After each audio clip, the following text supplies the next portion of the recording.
নিজের পায়ে নিজে কুড়াল মারছেন ট্রাম্প, হরমুজ অবরোধে যুদ্ধের পথে চীন আমেরিকা। জানাবো ইরানের পর এবার কি তুরস্ক ইসরায়েল যুদ্ধ শুরু। যুদ্ধবিরতির 1 ঘন্টার মধ্যেই লেবাননে ইসরায়েলের হামলা।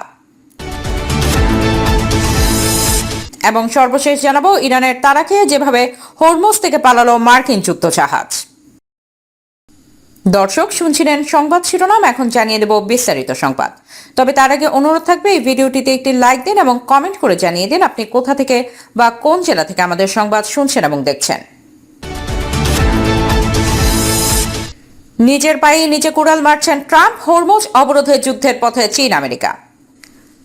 আমেরিকা চেয়েছিল ইরানের শাসন পরিবর্তন করতে এবং এই লক্ষ্যে একের পর এক কঠোর পদক্ষেপ নেন মার্কিন প্রেসিডেন্ট ডোনাল্ড ট্রাম্প।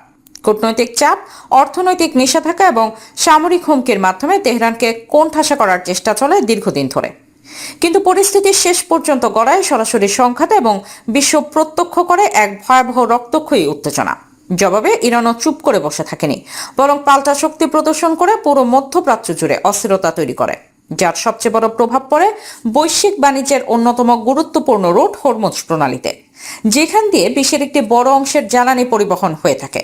এই প্রণালী কার্যত বন্ধ হয়ে যাওয়ার ফলে আন্তর্জাতিক বাজারে তৈরি হয় চরম অস্থিরতা এবং হুড়মুড়িয়ে বেড়ে যায় তেলের দাম, যার প্রভাব পড়তে শুরু করে ইউরোপ থেকে এশিয়া পর্যন্ত প্রতিটি অর্থনীতিতে। পরিস্থিতি নিয়ন্ত্রণের বাইরে চলে যেতে থাকলে এক পর্যায়ে চাপে পড়ে যুদ্ধবিরতির দিকে যেতে বাধ্য হয় আমেরিকা। তবে এই বিরতি ছিল সাময়িক, কারণ দ্রুতই আবার নতুন করে উত্তেজনা দেখা দেয়। পাকিস্তানের মধ্যস্থতায় ইসলামাবাদে শান্তি আলোচনার আয়োজন করা হলেও কোনো পক্ষই তাদের অবস্থান থেকে এক চুলো সরেনি এবং আলোচনায় কোনো কার্যকর সমাধান আসেনি। বরং আলোচনার ব্যর্থতা আরও গভীর করে তোলে সংকটকে। এর পরপরই আবারও কঠোর অবরোধের ঘোষণা দেয় যুক্তরাষ্ট্র।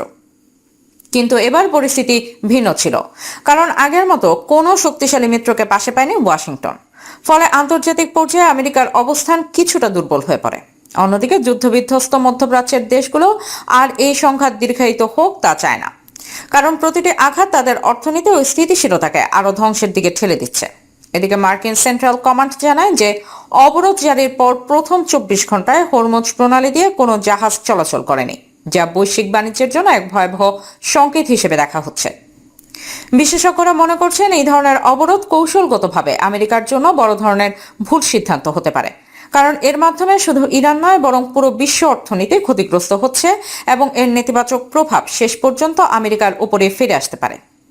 সামনে ডোনাল্ড ট্রাম্পের চীন সফর ঘিরে উত্তেজনা আরও বেড়ে গেছে এবং হরমুজ প্রণালীর পরিস্থিতি দুই পরাশক্তি আমেরিকা ও চীনের মাধ্যমে সম্ভাব্য সংঘাতের ঝুঁকি বাড়িয়ে দিয়েছে। ইতিমধ্যে বেইজিং আমেরিকার এই পদক্ষেপের কঠোর সমালোচনা করেছে এবং সতর্ক করে দিয়েছে যে গুরুত্বপূর্ণ সামুদ্রিক পথে বিঘ্ন ঘটলে তা বৈশ্বিক বাণিজ্য ব্যবস্থাকে ভেঙে দিতে পারে। বিশেষ করে চীন যেহেতু ইরানি তেলের অন্যতম বড় আমদানিকারক, তাই এই সংকট তাদের অর্থনীতিতেও সরাসরি প্রভাব ফেলতে পারে।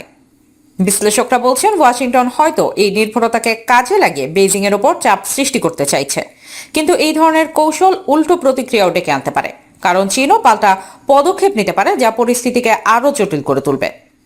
সামগ্রিকভাবে হরমুজ প্রণালীকে কেন্দ্র করে এই উত্তেজনা এখন শুধু আঞ্চলিক নয় বরং বৈশ্বিক সংকটের রূপ নিচ্ছে এবং এর প্রভাব পড়তে পারে বিশ্ব অর্থনীতি, জ্বালানি বাজার এবং আন্তর্জাতিক কূটনীতির উপর দীর্ঘমেয়াদে। ইরানের পর এবার কি তুরস্ক ইসরায়েল যুদ্ধ শুরু। কল্পনা করুন, তুরস্কেও শুরু হয়েছে ইরানের মতো হামলা। প্রেসিডেন্ট রিসেপ তাইয়েপ এরদোয়ানের পরিণতিও হয়েছে আয়াতুল্লাহ আলী খামেনির মতো। আজ এই দৃশ্য অবিশ্বাস্য মনে হলো। মধ্যপ্রাচ্যের বর্তমান পরিস্থিতি যেদিকে এগোচ্ছে তাতে অনেকেই আশঙ্কা করছেন তুরস্ক এবং এরদোয়ানই হতে পারেন পরবর্তী টার্গেট। এমন উদ্বেগের ইঙ্গিত মিলেছে খোদ তুরস্কের পররাষ্ট্রমন্ত্রী হাকান ফিদানের বক্তব্যে, যেখানে তিনি সতর্ক করে বলেছেন ইরানের পর যে কোনো সময় ইসরায়েলের লক্ষ্যবস্তু হতে পারে আঙ্কারা। এই মন্তব্য স্পষ্ট করে দেয় মধ্যপ্রাচ্যের উত্তেজনা এখন আরেকটি দেশের মধ্যে সীমাবদ্ধ নেই, বরং তা দ্রুত বিস্তৃত হয়ে আঞ্চলিক সংকটে রূপ নিচ্ছে। একদিকে যুক্তরাষ্ট্র ও ইসরায়েল মিলে ইরানকে অর্থনৈতিক ও সামরিকভাবে চাপে রাখার চেষ্টা করছে, অন্যদিকে ন্যাটোর গুরুত্বপূর্ণ সদস্য তুরস্ক প্রকাশ্যে এই নীতির বিরোধিতা করছে। ফলে বিশ্ব রাজনীতিতে তৈরি হয়েছে এক অদ্ভুত মেরুকরণ, যেখানে ঐতিহ্যগত মিত্ররাও ভিন্ন অবস্থান নিতে শুরু করেছে। ব্রিটেন ও ফ্রান্সের মতো দেশগুলো যারা সাধারণত যুক্তরাষ্ট্রের পাশে থাকে তারাও নৌ অবরোধের মতো পদক্ষেপে আপত্তি জানিয়েছে এবং সতর্ক করেছে এ ধরনের সিদ্ধান্ত পুরো অঞ্চলকে এমন এক সংঘাতে ঠেলে দিতে পারে যেখান থেকে ফিরে আসা সম্ভব নাও হতে পারে। ইউরোপীয় দেশগুলোর এই ভিন্ন অবস্থান এবং অনেক ক্ষেত্রে মার্কিন বাহিনীকে আকাশসীমা ব্যবহারের অনুমতি না দেওয়া ন্যাটোর ভেতরেই বড় ধরনের ফাটলের ইঙ্গিত দিচ্ছে। এই বিভক্তির মধ্যেই তুরস্ক আরও কঠোর অবস্থান নিয়েছে। ন্যাটোর দ্বিতীয় বৃহত্তম সেনাবাহিনী থাকা সত্ত্বেও তারা সরাসরি মার্কিন নীতিকে চ্যালেঞ্জ করেছে এবং যুক্তি দিয়েছে ইরানের পতন হলে মধ্যপ্রাচ্যে ব্যাপক অস্থিরতা তৈরি হবে, যার ফলে লক্ষ লক্ষ শরণার্থী তুরস্কে ঢুকে পড়তে পারে, যা তাদের জন্য বিশাল সংকট ডেকে আনবে। এই প্রেক্ষাপটে প্রেসিডেন্ট এরদোয়ান স্পষ্ট বার্তা দিয়েছেন, প্রয়োজনে তারা ইসরায়েলের বিরুদ্ধে কঠোর সামরিক পদক্ষেপ নিতে প্রস্তুত। অতীতে লিবিয়া কিংবা নাগর্ণ কারাবাখে তুরস্ক যেভাবে শক্তি প্রদর্শন করেছে তেমন কিছু আবারও ঘটতে পারে এমন ইঙ্গিত মিলেছে তার বক্তব্যে। এর জবাবে ইসরায়েলের পক্ষ থেকেও এসেছে কড়া প্রতিক্রিয়া। দুই দেশের নেতৃত্বের মধ্যে কথার লড়াই এখন এমন পর্যায়ে পৌঁছেছে যেখানে ব্যক্তিগত আক্রমণ ও তীব্র সমালোচনা প্রকাশ্যে চলে এসেছে। ইসরায়েলের অভিযোগ, তুরস্ক গোপনে হামাস ও হিজবুল্লাহর মতো গোষ্ঠীগুলোকে সহায়তা দিচ্ছে, বিশেষ করে উন্নত ড্রোন প্রযুক্তির মাধ্যমে। ফলে ইসরায়েল এখন তুরস্ককে নতুন ও সম্ভাব্য হুমকি হিসেবে দেখছে। তুরস্কের সামরিক সক্ষমতা এই আশঙ্কাকে আরও জোরদার করেছে, কারণ তাদের উন্নত ড্রোন প্রযুক্তি ইতিমধ্যে বিভিন্ন সংঘাতে কার্যকারিতা প্রমাণ করেছে এবং বিশেষজ্ঞদের মতে একসাথে বিপুল সংখ্যক ড্রোন ব্যবহার করলে তা আধুনিক প্রতিরক্ষা ব্যবস্থার জন্য বড় চ্যালেঞ্জ হয়ে দাঁড়াতে পারে। শুধু সামরিক নয়, রাজনৈতিকভাবেও তুরস্ক এখন বড় ভূমিকা নিতে চাইছে। প্রেসিডেন্ট এরদোয়ান মুসলিম বিশ্বের নেতৃত্বে নিজেকে প্রতিষ্ঠিত করার চেষ্টা করছেন এবং সৌদি আরব, মিশর, পাকিস্তান সহ বিভিন্ন দেশের সঙ্গে সম্পর্ক জোরদার করছেন, যা ভবিষ্যতে একটি বৃহৎ আঞ্চলিক জোটে রূপ নিতে পারে। যদি এমন জোট বাস্তবায়িত হয় তাহলে মধ্যপ্রাচ্যের ক্ষমতার ভারসাম্য সম্পূর্ণ বদলে যেতে পারে এবং বিশেষ করে ইসরায়েলের জন্য তা বড় চ্যালেঞ্জ হয়ে দাঁড়াবে। বর্তমান পরিস্থিতি বিশ্লেষণ করলে স্পষ্ট বোঝা যায় বিশ্ব এক অনিশ্চিত সময়ের মধ্য দিয়ে যাচ্ছে। উত্তেজনা যদি আরো বাড়ে এবং কূটনৈতিক সমাধান না আসে তাহলে এর প্রভাব শুধু মধ্যপ্রাচ্যে সীমাবদ্ধ থাকবে না, বরং বিশ্ব অর্থনীতি, জ্বালানি সরবরাহ এবং আন্তর্জাতিক নিরাপত্তা সবকিছুর উপর পড়বে গভীর প্রভাব।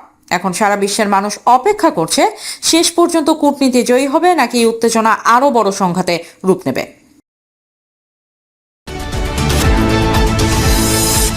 যুদ্ধবিরতির 1 ঘন্টার মধ্যে লেবাননে ইসরায়েলের হামলা। লেবাননের যুদ্ধবিরতি আনুষ্ঠানিকভাবে কার্যকর হওয়ার 1 ঘন্টার মধ্যে দেশটিতে হামলা চালিয়েছে ইসরায়েল। কয়েকটি বেসামরিক অঞ্চলে হামলা চালায় দখলদাররা। এদিকে ইরানের সঙ্গে যুদ্ধ শীঘ্রই শেষ হবে বলে জানিয়েছেন মার্কিন প্রেসিডেন্ট ডোনাল্ড ট্রাম্প। তিনি দাবি করেছেন তেহরান তাদের সমৃদ্ধ ইউরেনিয়াম হস্তান্তর সহ প্রায় সব শর্তেই রাজি হয়েছে। এদিকে ইরানকে সহায়তাকারী জাহাজে যুক্তরাষ্ট্র হামলা চালাবে বলে হুঁশিয়ারি দিয়েছেন দেশটির শীর্ষ জেনারেল জানানকেই। আরও জানাচ্ছেন আশিকুর রহমান। যুক্তরাষ্ট্রের মধ্যস্থতায় লেবাননের সশস্ত্র গোষ্ঠী হিজবুল্লাহর সঙ্গে যুদ্ধবিরতি সত্ত্বেও লেবাননের দক্ষিণাঞ্চলের বিভিন্ন গ্রামে গোলাবর্ষণ করে যাচ্ছে দখলদার ইসরায়েল। স্থানীয় সময় শুক্রবার ভোরে লেবাননের সেনাবাহিনী জানিয়েছে, মধ্যরাতে যুদ্ধবিরতি কার্যকরের একটু পর গোলাবর্ষণ শুরু করেছে ইসরায়েলি সেনারা।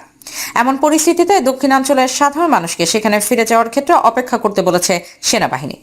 তবে দখলদার ইসরায়েলের সেনাবাহিনী এ ব্যাপারে তাৎক্ষণিক কোনো মন্তব্য করেনি। যদিও এর আগে লেবাননের সঙ্গে যুদ্ধবিরতি নিয়ে প্রতিক্রিয়া জানাতে গিয়ে জাতিসংঘে ইসরায়েলের রাষ্ট্রদূত ড্যানি ডানন বলেছেন, পরিস্থিতি খুব সতর্কভাবে পর্যবেক্ষণ করা হচ্ছে, হুমকি মনে হলে হামলা চালাবে ইসরায়েল। অন্যদিকে ইরান তাদের সমৃদ্ধকৃত ইউরেনিয়াম হস্তান্তরে রাজি হয়েছে বলে দাবি করেছেন মার্কিন প্রেসিডেন্ট ডোনাল্ড ট্রাম্প। তিনি বলেন, ইরানের সঙ্গে শান্তি চুক্তি খুব নিকটে। হোয়াইট হাউসের বাইরে সাংবাদিকদের সঙ্গে আলাপকালে তিনি এসব কথা বলেন। অন্যদিকে মার্কিন প্রতিরক্ষা মন্ত্রী পিট হেগসেট বলেছেন, ইরান চুক্তিতে রাজি না হলে মার্কিন বাহিনী যুদ্ধ শুরু করতে প্রস্তুত।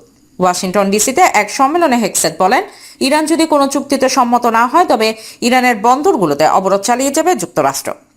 এছাড়া হরমুজ প্রণালী উন্মুক্ত করতে সহায়তার জন্য অন্য দেশগুলোকে স্বাগত জানাবে ওয়াশিংটন। দর্শক, এই ছিল আমাদের হাতে পাওয়া সর্বশেষ সংবাদ। পরবর্তী সংবাদ দেখার আমন্ত্রণ জানিয়ে এখানেই বিদায় নিচ্ছি। সবাই ভালো থাকবেন, সুস্থ থাকবেন। আল্লাহ হাফেজ।